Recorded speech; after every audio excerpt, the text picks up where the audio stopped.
Ty woke up early that morning. The sun was not up yet. He put on his work clothes and made a quick breakfast. Today was just another day at his job as an atmospheric engineer on the colony world of New Haven. New Haven was a beautiful planet. It had been home to humans for 50 years now. Over 3 million people lived here. They had built cities, farms, and research stations across the northern continent. The planet had 2 suns, giving it longer days and shorter nights than Earth. Toddy finished his breakfast and walked outside. His small house sat on the edge of Serenity Valley, one of the first areas settled by humans. He could see the atmospheric monitoring station where he worked, standing tall on a nearby hill. Going to be another boring day, Ta said to himself. He didn't mind boring. Boring meant everything was working right. Boring meant the air was good, the weather systems were stable, and the terraforming process was on track. As he walked to work, Ta looked up at the sky. The first sun was just starting to rise, turning the clouds pink and orange. The second sun would follow an hour later. When both were up, the sky would have a unique green-blue color that still amazed Todd even after 5 years on New Haven. "Good morning," said Min, Ta's coworker, as he entered the monitoring station. She was already checking the overnight readings on the main computer. "Anything interesting?" Ty asked, putting down his bag. "Nothing. All systems normal. The northern station reports air quality is now at 98% Earth standard." Ta nodded. That was good news. When the first colonists arrived, they had to wear breathing masks outside. Now the air was almost perfect. The trees and plants they brought from Earth were growing well. They were changing the planet, making it more like home. Ta climbed up to the observation deck on top of the building. This was his favorite part of the job. From here, he could see for miles across the valley. Farms stretched out below, green fields divided by roads and canals. In the distance, the main colony city sparkled in the morning light. He turned on his comm unit to check for messages. Every morning, all the monitoring stations shared their data. It helped them track the planet's changes and spot any problems early. But today, there was nothing. Tully frowned and tapped the device. No static, no signal, nothing. "That's strange," he muttered. He tried changing channels. Still nothing. He called the central command directly. Silence. He went back inside. "Min, are you having trouble with communications?" She looked up, concerned. "Yes, I can't connect to anyone." "Did you check the backup system?" Ty tried the backup. It was dead too. "Could be a satellite problem," Min suggested. "Or a solar flare." Ta wasn't convinced. New Haven had multiple backup systems. They were designed to withstand anything short of a major disaster. He went back to the observation deck and looked up. The second sun was just rising now, but there was something else in the sky. Dark shapes, moving fast, coming down through the upper atmosphere. At first, Ty thought they might be supply ships. Earth sent regular shipments to the colony. But these looked different. Their movement was too controlled, too purposeful. He counted them. 10, 20, more. Too many for a normal supply mission. The station alarm suddenly blared to life. Not the gentle warning tone of a system error. This was the emergency alarm. The one they practiced for, but never expected to hear. Ty ran back inside. Min was staring at the emergency screen. The message was simple.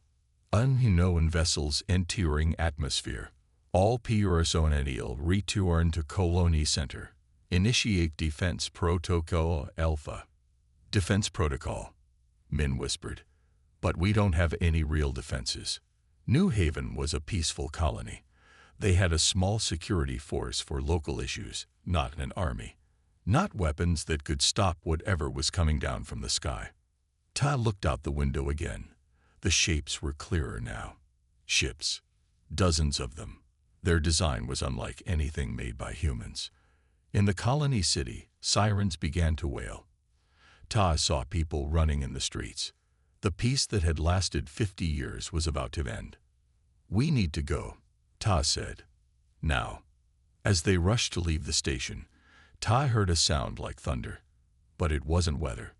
It was the sound of the first ship's landing. The boots were about to hit the ground. Dury had been working at the colony's diplomatic center for 7 years. She understood how to talk to people from different Earth cultures. But talking to aliens, that was something she had only trained for in simulations. Now it was real. The diplomatic center was in chaos. People ran back and forth with reports about the strange ships. The phones rang nonstop. Screens showed images from across the colony. Large metal ships landing in parks, on roads, and in farm fields. "Everyone, please calm down," said Governor Han. He was an old man with a deep voice that made people listen. "We need to follow the first contact protocol." Dury stepped forward. As senior cultural liaison, this was her job now. "All the communication systems are ready, sir," she said. "We can broadcast on all frequencies." Governor Han nodded. "Do it. Send the standard greeting message." Dury went to the main console and pressed the broadcast button. The message was simple. "We are the human colony of New Haven. We come in peace and wish to establish friendly contact." They waited. 1 minute, 2 minutes, 5 minutes. Then the main screen lit up. An alien face appeared. The being had gray-blue skin and 4 eyes set in a wide face. Its mouth was small and did not move much when it spoke. "This is Sentinel Prime of the Vorn Collective," the alien said in perfect human language. "Your colony is on territory claimed by the Collective. You will surrender or be eliminated." The room went silent. This was not the friendly first contact everyone had hoped for. Governor Han stepped forward. "There must be a misunderstanding. We have been here for 50 years. We have records of our legal claim to this world." The alien's 4 eyes blinked at different times. "Your claim is not recognized. The Vorn Collective marked this system in our charts 500 years ago. Your presence is trespassing." "We are willing to discuss this," said Dury, stepping in. "Perhaps we can share the planet or—" "There is nothing to discuss." The alien cut her off. "You have 24 hours to begin evacuation. Any resistance will be met with force." The screen went dark. Governor Han looked around the room at his advisors. "Options." The security chief spoke first. "We have no real weapons, sir. Just police forces with small arms. Nothing that could stop their ships. And evacuation is impossible," added another advisor. "We have only a few ships in orbit. Even if we packed them full, we could only move about 10,000 people. We have 3 million colonists." Dury was thinking hard. Something about the alien speech had caught her attention. "May I review the recording?" she asked. They played back the message. Dury watched carefully, paying attention to the alien's language, the way it held itself, the phrases it used. "There's something interesting here," she said. The alien, the Vorn, used very formal language. It followed specific patterns. And notice how it referred to the collective rather than us or our people. "What does that mean?" asked Governor Han. "It means they're a highly structured society. They value rules, ceremony, and saving face. In human terms, they're like ancient cultures that had complex honor systems." Dury turned to face the governor. "Sir, I think there's room to negotiate here. Not through regular diplomatic channels, but through something more ceremonial." "You mean like a formal parley?" one of the advisors asked. "Exactly," said Dury. "Many human cultures had traditions for enemies to meet under a flag of truce. If the Vorn are as formal as they seem, they might respect such traditions." Governor Han looked doubtful. "And if they don't?" "Then we're no worse off than we are now," Dury said. "But if they do honor such a meeting, it gives us time. Time to learn more about them. Time to plan." The governor thought for a moment, then nodded. "Do it. Request this. Parley. But we also need to prepare our people for the worst." Dury went back to the communication console. As she crafted the message requesting a formal meeting under truce terms, she could hear the sounds of the Vorn ships outside. Heavy metal feet walking on the streets of the colony. The boots had hit the ground. Now they needed to find a way to make them leave. Jin never thought he would fight a real war. He joined the colonial marines to help keep peace in the colony. His job was mostly stopping bar fights and catching thieves. Now he was in an underground bunker, looking at 30 faces that were both scared and brave at the same time. "Listen up," Jin said to his squad.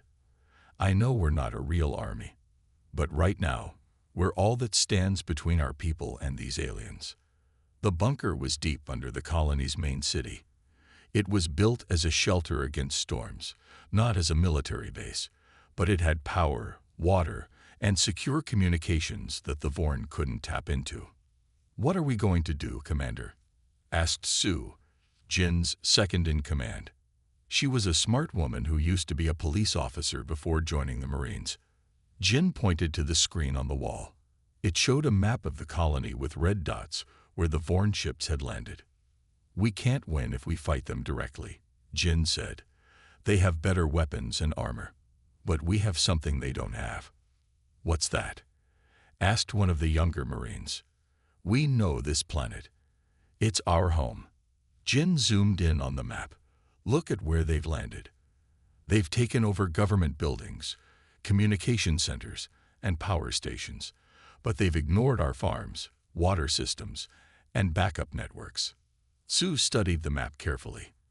"They're following a standard invasion plan. Take control of leadership and communication first." "Exactly," said Jin. "But New Haven wasn't built like cities on Earth. Our colony was designed to survive disasters. Everything has backups. Everything can work on its own if needed." The Marines looked at each other. Some began to understand what Jin was saying. "They think they've cut off our communications," Jin continued. "But they don't know about the old mining tunnels that run under the city. They don't know about the emergency network we can use." He switched the screen to show another map. This one showed a web of lines running under the colony. Tunnels, pipes, and cables that connected everything together. "We're going to use these tunnels to move around without being seen," Jin explained. "We'll connect with other resistance groups. We'll share information. And we'll make this planet fight back against them." "How can a planet fight?" asked one Marine. Jin smiled. "This colony was built by people who know how to change a world. We have atmospheric controls, water systems, power grids, all designed to be adjusted as the planet was terraformed. Now we're going to adjust them to make life hard for the Vorn." Sue caught on quickly. "You mean change the temperature, humidity, and air mix in areas where the Vorn are?" "Yes, but slowly, so they don't notice it's being done on purpose. We make them uncomfortable. We cause their equipment to fail. We make them sick of this planet." The Marines started to look more hopeful. This was a plan they could believe in. "What about weapons?" someone asked. "We have some small arms and stunners, but our real weapons will be knowledge and patience. The Vorn expect us to either surrender or attack. We'll do neither." Jin divided the Marines into small teams. Each team had a different job. Some would gather information about the Vorn, how they moved, what they ate, how their equipment worked. Others would make contact with colony scientists and engineers who could help change the environmental systems. "Remember," Jin said as the teams prepared to leave through different tunnel exits, "we're not trying to kill them. We're trying to make them decide that staying here isn't worth the trouble."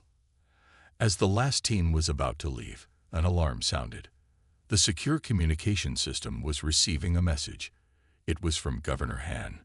"Jin, we need your help," the message said. "Dury has arranged a meeting with the Vorn leader. We need a security team, but they can't look like soldiers.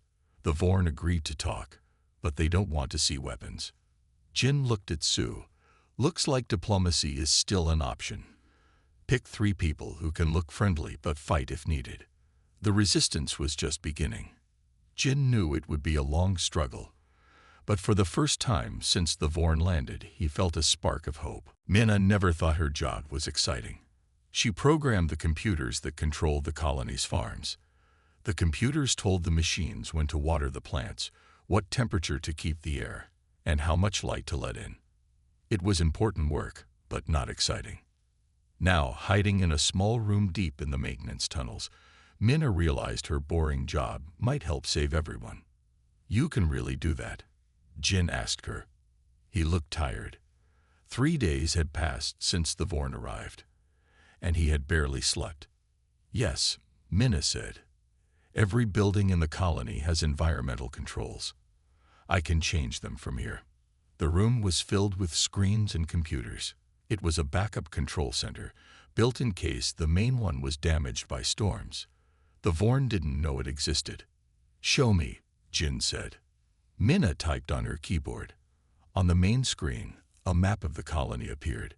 She pointed to a large building near the center. "This is where the Vorn commander has set up his base. It used to be our government office." She clicked on the building, and new information appeared. Numbers showing temperature, humidity, air quality, and light levels. "I can make small changes. Nothing big enough for them to notice right away. But over time, it will affect them." Jin nodded slowly. "What kind of changes?" "I can make it slightly too warm, or too cold.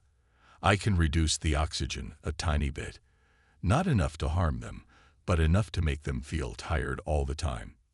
It was a small thing, but small things could add up. "Do it," Jin said. "Start with their main bases. Make the changes very slow." As Minna worked, the door opened. Bio, the colony's head doctor, came in with several other people. They were carrying boxes of equipment. "We got what you asked for," Bio said to Jin. "Medical scanners, sample containers, and analysis tools." Jin introduced Bio to Minna. Bio's team has been collecting information about the Vorn. Their biology, what they eat, how they breathe. Bio put a small container on the table. Inside was a strange purple plant. "This is interesting," she said. "It's a new plant that started growing after we changed the atmosphere. The pollen makes humans sneeze a little, but when we tested it on a piece of Vorn skin we found, it caused a strong reaction." "What kind of reaction?" Minna asked. "Like a rash or an allergy. Not deadly, but very uncomfortable." Jin looked thoughtful. "Can you make more of this pollen? Can we put it in the air systems of buildings where the Vorn are?" Bio nodded. "We're already growing more of the plants. In a week, we'll have enough pollen to affect every Vorn building." "Good," Jin said. "Minna will adjust the air systems to spread it." A young man rushed into the room. He was carrying a small radio. "Commander Jin," he said, "I just got a message from Earth. They received our distress call." Everyone in the room became quiet. Help from Earth was their best hope. "What did they say?" Jin asked. The man looked down. "The nearest military ship is 4 months away." 4 months. It was both good news and bad news. Help would come, but not soon. "We need to hold out until then," Jin said. "Keep the Vorn uncomfortable, but not angry enough to destroy the colony." Minna turned back to her computer. She had never thought of her programming skills as weapons, but now they were. Across the colony, other people were finding their own ways to resist. Farmers were hiding food so the Vorn couldn't take it all. Engineers were making the power grid unreliable in Vorn areas, but stable in human areas. Communications experts were creating a secret network to share information. "One more thing," Bio said. "The Vorn wear special suits when they go outside. I think they don't like our sunlight. It might hurt their skin." Jin smiled. "Then we'll find a way to get them outside more often." The humans couldn't win a direct fight, but they could make New Haven a place where the Vorn didn't want to stay. Day by day, the resistance grew stronger. 2 weeks had passed since the Vorn landed on New Haven. Dury sat across from Sentinel Prime, the Vorn commander. This was their 5th meeting. Each time, they sat in the same room, at the same table, saying words that seemed to go nowhere. The Vorn was tall, with 4 eyes that moved independently of each other. His blue-gray skin looked rough, like tree bark. He wore a uniform with many small symbols on it. "Your people continue to resist," Sentinel Prime said. His voice was deep and smooth. "This is not logical. You cannot win."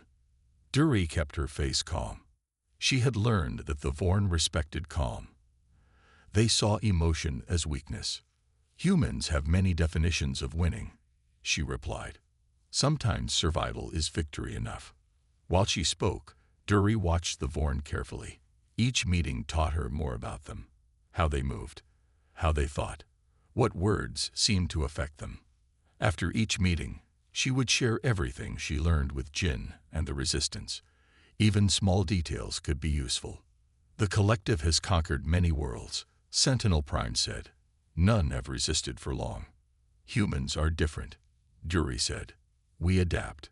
The Vorn's upper eyes looked at her, while the lower ones scanned the room. "Your adaptation will fail. Your people report feeling unwell. Your machines work poorly. Your planet is not healthy." Duri hid her smile. The Vorn didn't know that these problems were caused by the colonists themselves. Mina's environmental changes and Bio's pollen were working.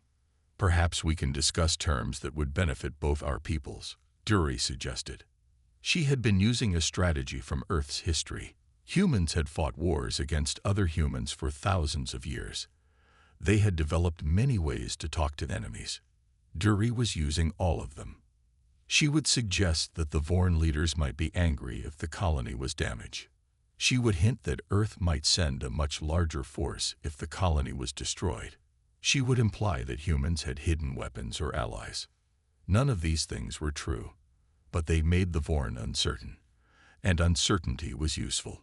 "There are no terms to discuss," Sentinel Prime said. "The collective has claimed this world." But Duri noticed something. Each time they met, the Vorn spoke less about destroying the colony and more about the collective's rules and traditions. "Tell me about the collective's traditions for resolving disputes," Duri asked. The Sentinel seemed surprised by the question. 3 of his eyes focused on her. "The collective does not have disputes. The hierarchy determines what is correct." "Hierarchy?" Duri asked. "You mean some Vorn have more power than others?" "Of course. The Council of Sentinels rules. They give orders to Prime Sentinels like myself. We give orders to Sentinels. They give orders to Guardians." This was new information. The Vorn had a strict chain of command, and Sentinel Prime wasn't at the top. "And what happens if a Prime Sentinel fails a mission?" Duri asked. The Vorn was silent for a moment. "That does not happen." But Duri saw something in his posture, a slight stiffness. She had touched on something important. "I see. In human cultures, leaders who fail are often replaced. Sometimes they are punished. But we also value forgiveness and second chances." The Vorn's eyes blinked in an uneven pattern. "This discussion is over for today." As Duri left the meeting room, she felt hopeful. The Vorn commander was under pressure. He had expected an easy victory, but the colony's resistance was making him look bad to his superiors. Outside, Jin was waiting with 2 Marines. "Learn anything useful?" he asked. Duri nodded. "Very useful. The Vorn have a strict hierarchy. Our Sentinel Prime has bosses who might be unhappy with him, and I think he's worried about failing." Jin smiled. "Then we need to make him look like a failure, but give him a way to save face." "Exactly," Duri said. "We don't need to defeat the Vorn. We just need to make staying here more trouble than it's worth." As they walked back toward the tunnel entrance, Duri looked up at the sky. The 2 suns of New Haven were shining brightly. The same light that humans enjoyed was painful to the Vorn. This was their home, and they would make it defend them. Jin stood in the old mining complex that now served as the Resistance headquarters.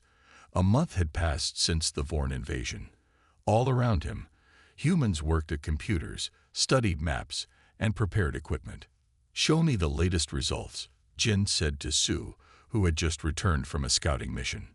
Sue pulled out a small device and placed it on the table. It projected a map of the colony with glowing dots showing Vorn positions. They've moved 3 of their ships, she said. They used to be here, here, and here. Now they're all grouped closer to their main base. Jin studied the map. They're pulling back, concentrating their forces. This was good news. When the Vorn first landed, they spread out across the colony. Now they were gathering in fewer locations. It meant they were having trouble controlling the whole area. What about their patrols? Jin asked.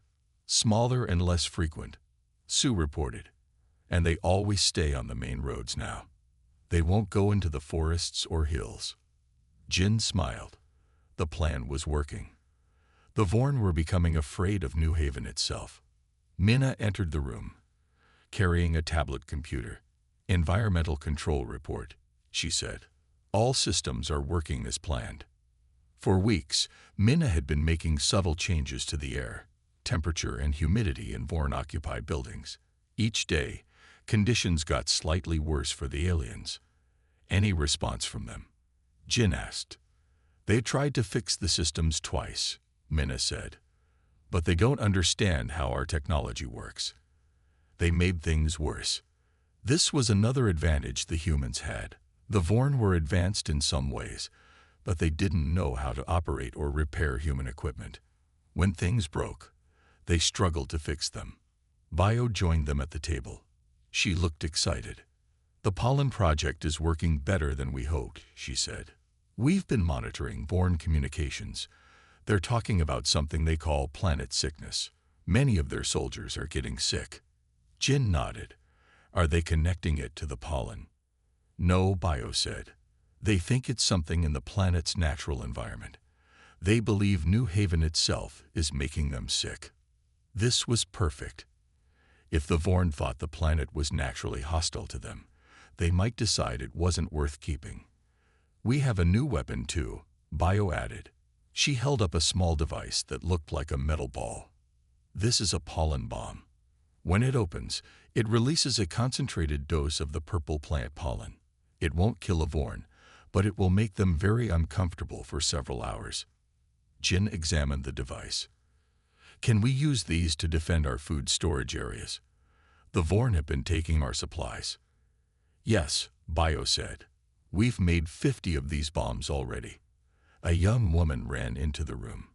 Commander Jin, we just intercepted a Vorn message. They're planning a big search operation tomorrow. They want to find our headquarters. Jin turned to Sue. Get word to all our people. No one moves above ground tomorrow, and set traps on all tunnel entrances. The woman continued. There's more. The message mentioned that 3 of their search parties went missing last week in the Western Forest. Jin looked confused. We don't have any teams operating in the Western Forest. The room went quiet as everyone considered what this meant. The forest animals, suggested Mina. Some of the native creatures are dangerous. Or maybe they got lost, Sue said. The Western Forest has those magnetic rocks that mess up navigation devices. Whatever the reason, it was helping the humans. The Vorn were becoming afraid of New Haven. Its plants, its animals, its weather, its very air. What about the weather control systems? Jin asked Mina. The colony had machines that could influence local weather patterns. They were designed to help with farming and terraforming. Ready when you need them, Minna said. We can create heavy rain or thick fog in any area within 20 miles of a control station. Jin pointed to the map. Let's give our visitors some bad weather. Fog around their bases, rain on their patrol routes. Make it hard for them to see and move. As the team set their plans in motion, Jin felt a new emotion. Hope. The humans couldn't defeat the Vorn in battle, but they were making New Haven fight for them. And the planet was winning. 3 months had passed since the Vorn arrived on New Haven. Sentinel Prime stood alone in his command room, looking at reports on multiple screens. None of them were good. Half of his soldiers were sick with the mysterious planet sickness. Their ships were having engine problems. The weather seemed to turn bad whenever they planned operations, and the humans continued to resist without ever fighting directly. A message alert sounded. It was from the Vorn homeworld, from the Council of Sentinels. His superiors wanted an update on the conquest of New Haven. Sentinel Prime felt something humans would call worry. The mission should have been simple: land, take control, make the humans leave. But nothing was simple on this planet. In another part of the colony, Dury prepared for her meeting with Sentinel Prime. It would be their 15th meeting. Each time, she could see the Vorn commander was more stressed. "Remember," Governor Hand told her before she left, "we don't need to win. We just need to hold out until help arrives from Earth." The Earth ship was still a month away. But Dury thought they might not need it. Something was changing with the Vorn. Meanwhile, Jin and his team were planning their boldest move yet. "The time is right," Jin told the resistance leaders gathered in the underground base. "The Vorn are weak. They're confused. Now we strike at their communication." The plan was simple but dangerous. The Vorn had a large communication array on their main ship. It let them talk to their fleet in orbit and send messages back to their homeworld. If that array went down, they would be cut off. "Yan, are you sure you can do this?" Jin asked a young woman sitting at a computer. Yan nodded. She had been the colony's best computer expert before the invasion. "I studied their systems for weeks. I can shut down their array for at least 12 hours. "That's all we need," Jin said. "When they can't communicate, they'll panic, and panic leads to mistakes." As the team prepared, Bio approached Jin with new information. "We've finished analyzing the Vorn blood samples," she said. "Their biology is strange. They need different gases than we do. And they get energy from their sun in a way that's harmful to them under our suns." This explained why the Vorn always wore protective suits outside. New Haven's double suns were hurting them. While the resistance prepared their attack, Dury met with Sentinel Prime. "Your resistance is illogical," the Vorn commander said. His voice sounded tired. "You merely delay the inevitable." Dury noticed that one of his 4 eyes was blinking rapidly, a sign of stress, she had learned. "Perhaps," she said calmly, "or perhaps the inevitable is not what you think it is." The Vorn's upper eyes narrowed. "Explain." In human history, many invaders thought conquest was inevitable. But time after time, they found that holding conquered land cost more than they gained. Eventually, they left. "The collective does not leave," Sentinel Prime said, but his voice lacked conviction. Back at the resistance base, Yan gave the signal. Her computer attack had begun. Across the colony, Vorn communication systems suddenly went silent. Alarms sounded in the Vorn command ship. Sentinel Prime was called away from his meeting with Dury. For 12 crucial hours, the Vorn on New Haven could not talk to their fleet or their homeworld. In that time, Yan did more than just block communications. She broke into their computer systems. What she found changed everything. The invasion wasn't authorized by their full government, Yan told Jin, as she showed him the files she had stolen. Sentinel Prime is part of a faction in Vorn society. They're trying to gain more power by claiming new territories. Jin looked at the information. So the Vorn Council might not even support this invasion. "It looks that way," Yan said. "Sentinel Prime is desperate to succeed because his political future depends on it." This was the breaking point they had been looking for. If the invasion wasn't fully supported by the Vorn government, there was a way out. Jin contacted Dury immediately. "We have something you can use in your next meeting. Something that will change everything." The resistance now had the information they needed. The Vorn were not an unstoppable empire. They were led by a commander whose own position was at risk. New Haven might win this war without ever fighting a battle. The Vorn command ship was in chaos. After their communications came back online, conflicting messages arrived from their fleet and homeworld. Some Vorn officers wanted to continue the fight. Others suggested retreat. Sentinel Prime watched his authority crumble. Junior officers questioned his orders. Soldiers reported worse symptoms of planet sickness every day. Some refused to go outside, fearing the strange planet that seemed to fight against them. "This world rejects us," one Vorn officer said during a meeting. Perhaps the council was right to avoid this system. Sentinel Prime silenced him with a sharp gesture. But the damage was done. The seeds of doubt were growing. In the human resistance base, Jin watched the confusion through intercepted Vorn communications. "They're falling apart," Sue said as she translated another message. "They're arguing among themselves now." Jin nodded. "They follow strict rules and procedures. When those break down, they don't know what to do." Governor Han called an emergency meeting of colony leaders. Jin, Duri, Minna, Bio, and Yen gathered in the underground command center. "Earth's military response is still 3 weeks away," the governor said. "But I think we have a chance to end this now. Duri, tell them what you've learned." Duri stood up. "In all my meetings with Sentinel Prime, I've studied Vorn culture. They value order above everything. This chaos is unbearable for them." She pointed to the information Yun had found.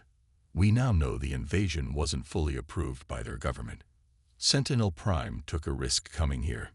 If he fails, he will lose everything." "So what do we do?" asked Jin. "We offer them a way out," Duri said. "A solution that lets Sentinel Prime save face while giving us what we want, our planet back." Bio spoke up. "I think I can help with that. We've developed something important."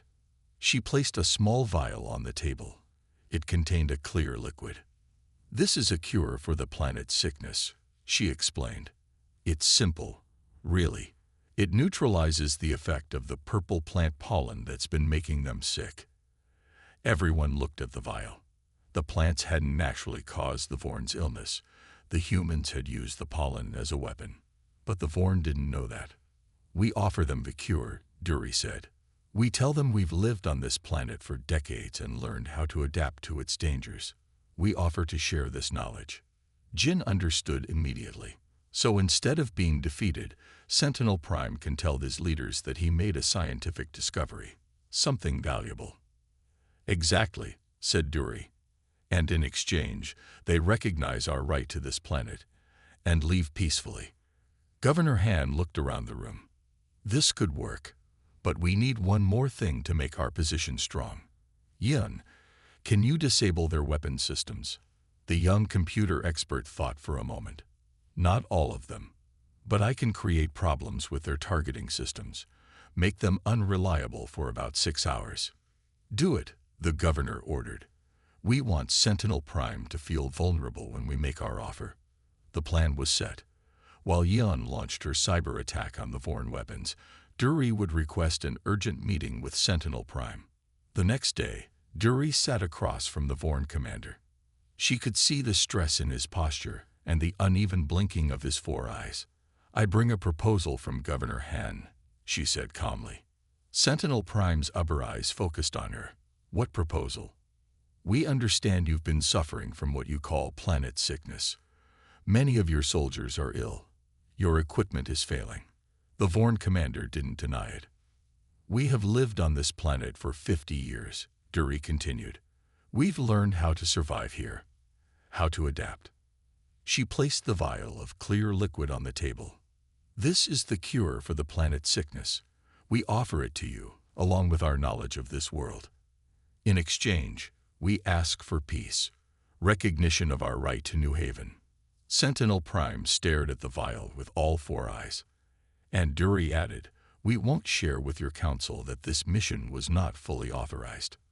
The Vorn commander went very still. He knew he had been caught. He had a choice: admit defeat and face punishment, or accept the humans' offer and claim a partial victory. Duri waited patiently. The human equation was simple: give your enemy a way to retreat with honor. 1 week later, Taz stood on the hill by his atmospheric monitoring station. He watched as the last Vorn ship lifted off from New Haven. Its engines glowed bright blue against the morning sky. Then it was gone, just a small dot that faded into the distance. After 117 days, the invasion was over. All across the colony, people came out of hiding. They filled the streets, hugging each other and cheering. Some cried with relief. Others just stood quietly, hardly believing it was really over. In the colony's main city, Governor Han spoke to the crowds. Today, we celebrate not just our survival, but our victory, he said. We faced an enemy with better weapons and technology, but we had something stronger, our unity, our knowledge, and our determination to protect our home. The governor asked the resistance leaders to join him on the stage. Jin, Duri, Minna, Bio, Su, and Yan stood together as the crowd cheered for them. Jin felt strange. He wasn't used to being called a hero. He had just done what was needed to protect his people. What exactly did you say to make them leave? He asked Duri quietly as they stood on the stage. Duri smiled.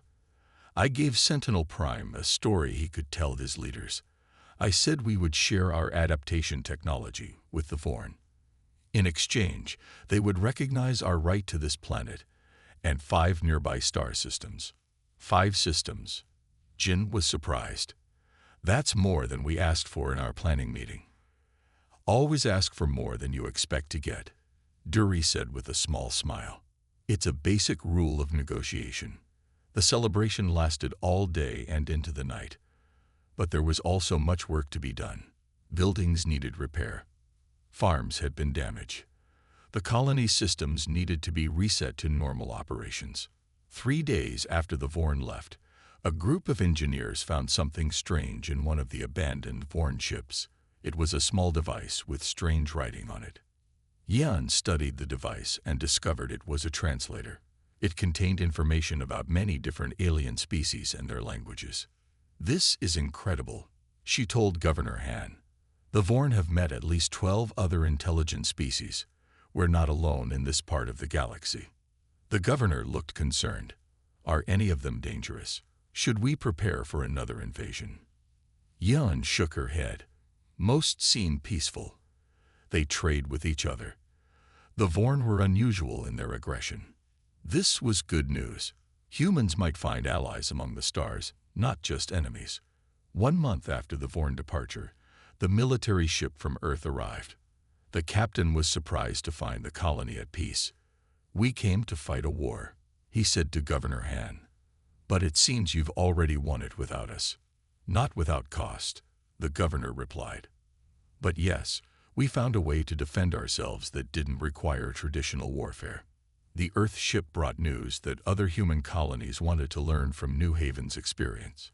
How had a small colony with no military defeated an advanced alien force?